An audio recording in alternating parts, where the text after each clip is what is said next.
In 2026, the Strait of Hormuz effectively closes. A massive ocean freighter grinds to a halt, cutting off the world's most critical energy artery. Parallel to the physical blockade, a coordinated strike targets the US dollar.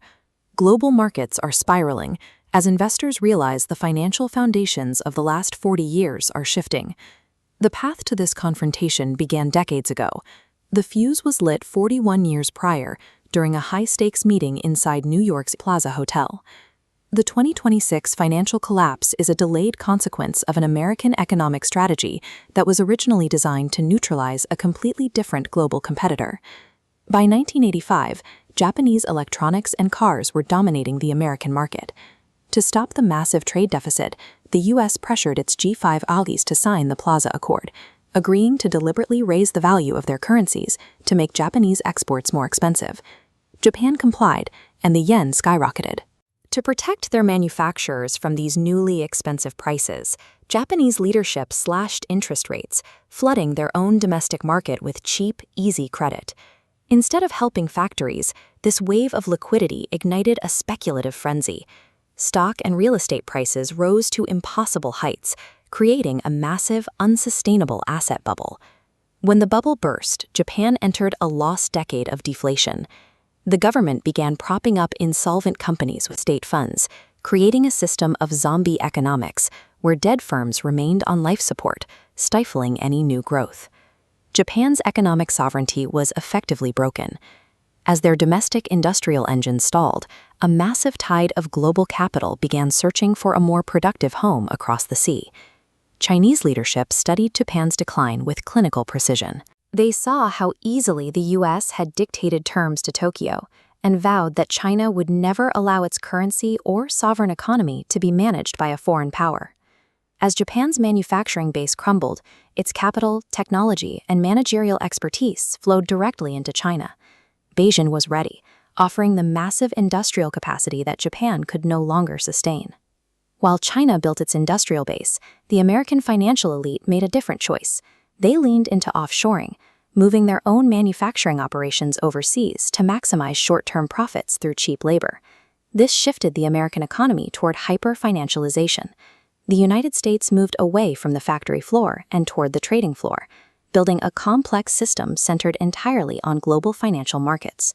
By championing China's entry into the WTO, the U.S. fully integrated its rising competitor into the center of global supply chains. This provided the international platform China needed to launch its Made in China 2025 strategy. The result was a deep irony. America constructed an interconnected global market that fueled its primary rival, while leaving its own domestic economy vulnerable to shocks from thousands of miles away. By the 2020s, the world's energy needs had shifted. The demand for oil and gas was no longer concentrated in the West, but in the massive manufacturing hubs of Asia. This shift created a new urgency for the United Arab Emirates. They realized they needed to monetize their remaining oil reserves as quickly as possible, before the global transition to green energy reduced their value. However, Saudi Arabia's strict production limits through OPEC prevented the UAE from selling at the scale they desired. The UAE found itself constrained by a Western-aligned cartel that no longer served its specific national interests. To break this bottleneck, the UAE made the decision to leave OPEC. This allowed them to independently and aggressively supply the energy-hungry markets of India and China. The UAE's departure fractured the old energy order. It demonstrated that regional powers were now prioritizing direct trade with the East over the stability once guaranteed by American-led alliances. At the outbreak of the 2026 Iran war, these historical trends finally converge. The manufacturing dominance of Asia, the independent energy strategies of the Gulf, and the volatility of Western finance are now in direct conflict. Because the U.S. built a hyper-financialized system, a Middle East conflict does not stay local. The network shudders as the shock hits Wall Street. Targeted nations use these connections to bypass the U.S. dollar, leveraging independent trade routes built to avoid Western control. This shift is only possible because of the foundation built over the last 4 decades, a Chinese manufacturing base that can sustain itself, and a UAE energy supply that no longer answers to a Western cartel. The policy America deployed in 1985 successfully curbed a trade rival, but it also helped build the globalized, financialized architecture that has now become a source of profound American vulnerability.